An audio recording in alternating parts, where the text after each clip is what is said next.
dhugaa jette gurbaa waan na daalacheesse sittan agarsiisa asuma laal ma daqiiqaa muraa kana laal argitan kana laal kana takkan na godhe kana sitti laal beektaa kana takkan na godhe malee ana dhala namaa himti otoo nama bichuu deeqee jetti gadhee taa'i mana jaazaa taa'itiin natti barreessi moo mana dhaawayii teessee natti barreessa isaa ta'aniitiin olaal islaama kukkula kanaan hin gixxun godhee dha'ee mangaagaa kee lamaa walitti cabsaa dhugaa rabbi sillee na baaru maaliifin annama kaayyoo qabuudha sin tuqu maal seetan keessi kiyya kan na gubatee jedhee beektaa wanti keessi kiyya na gubatee fi kaartaa bilaanii qabna maabiraatii ji'aan kaffala bishaan ji'aan kaffala waggaadhaan gibira gabbarra inni diikee hinna halatti gadi gatu maa sittaa dhagaamume dirqama kee ati bichiime kan kee bichii nagaa haa ta'uu barbaadin ollaan kees nagaa ta'uu qaba hiriyaan kees nagaa ta'uu qaba biyyi kees nagaa ta'uu qaba gallakkisee gate qorqorroo diimaa bitaa jedheetiin dhugaa jettee haadha koo nuti yoo dubbannes nurraa bareeda yoo taphannes nurraa bareeda yoo lolles nurraa bareeda maaliif jennaan beektu haadha koo sitti himu waan namaa hin tuqnu haqni namaa nutti hin darbu kan namaa gara keenya dhufu kan namaa hin fuunu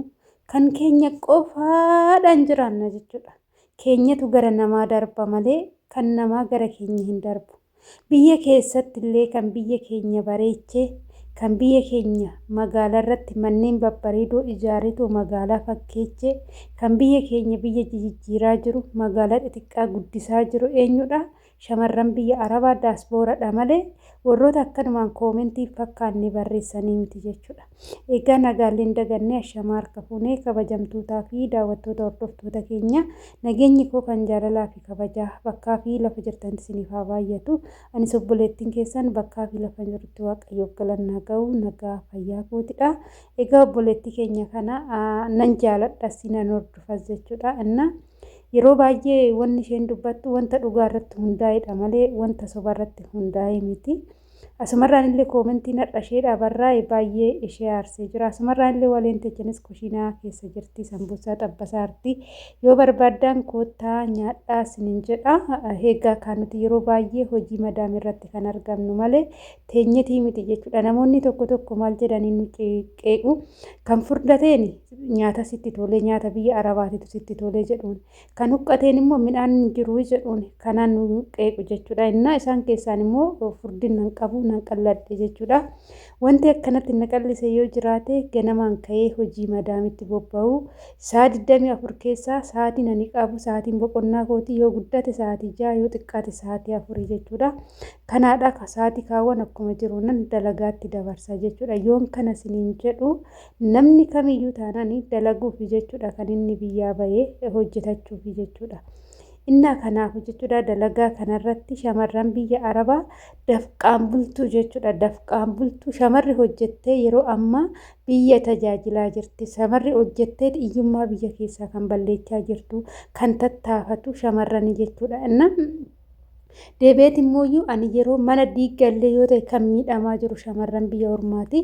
Sababiin isaa shintibeetii waggaa meeqa dhiqaniiti mana lafa qaldiitti hin bitanii mana qaldiitti irratti ijaaranii dadhabbii waggaa 8 dadhabbii waggaa 10 ijoolleen keenya kan gizee tokkoon dhabaa jiran jechuudha. Abbaa qabeenya taa'anii akkuma salphaatti maallaqa kana fidaa hin jiranii abbaan qabeenya haala salphaa fi karaalee salphaadhaan maallaqa galfatee waan barbaade godhata yoo gara tokkoon miidhame kara tokkoon ka'a jechuudha. Garuu shamarran biyya arabaa jechuun kallattii takka qofaadhaan jechuudha kan biyya ormaatitti hojjettu innillee kallattii shintibeetii dhuguu fi mana madaamii qulqulleessuu fi mindaa madaamii irraa argatte san kallattuma tokkoon lafa ishee bitattee mana ishee ijaarrachuudha jechuudha.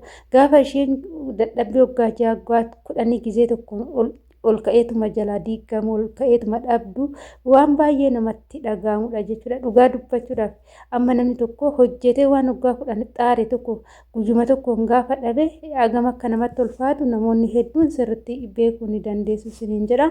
Egaa kana jechuun kiyya amma koomentiin kun obboleettii keenya kana qeequufi jechuudha kan barraa'e garuu hin qeeqama hin qabdu dhugaa jirtu dubbatte dafqaan bultee jiraachaa jirti waan nama tuxxeetii miti waan keenya nu jalaa hin tuqinaadha nu jalaa hin diginaadha nu waan baay'eetti xaarraa sitti biyya ormaatti gubatteedha.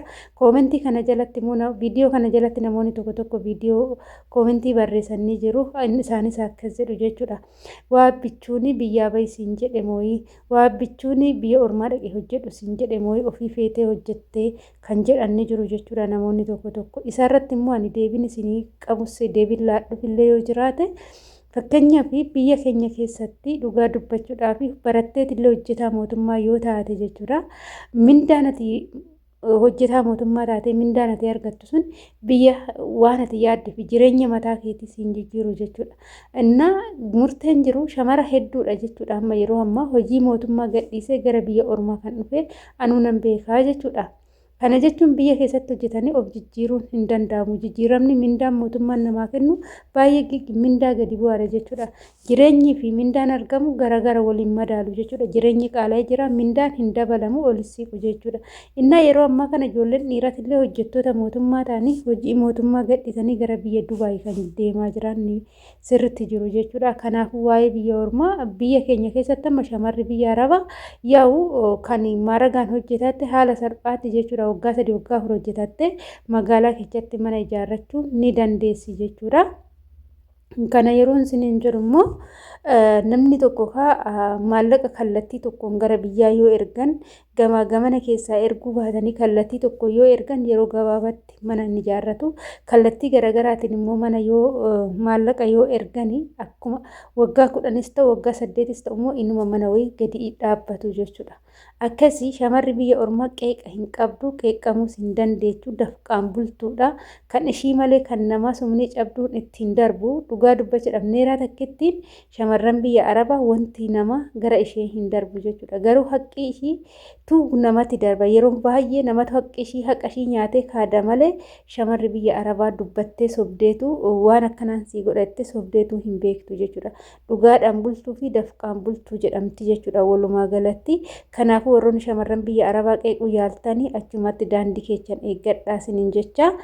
Egaa ani viidiyoo kiyya immoo har'aaf qabadee dhufee kana fakkaata. Bakka dogongore yoo jiraate isinis immoo na sirreeffadhaa jecha. Warroonni shamarran biyya Arabaa qeeqxan immoo yoo arraba keessan gabaaffadhaa harka keessanis gabaaffadhaa yeroo koomentii barreessitan isiniin jira. Hanga viidiyoo biraatiin walitti deemtu turtii gaarii isiniif haa ta'u. Baay'ee.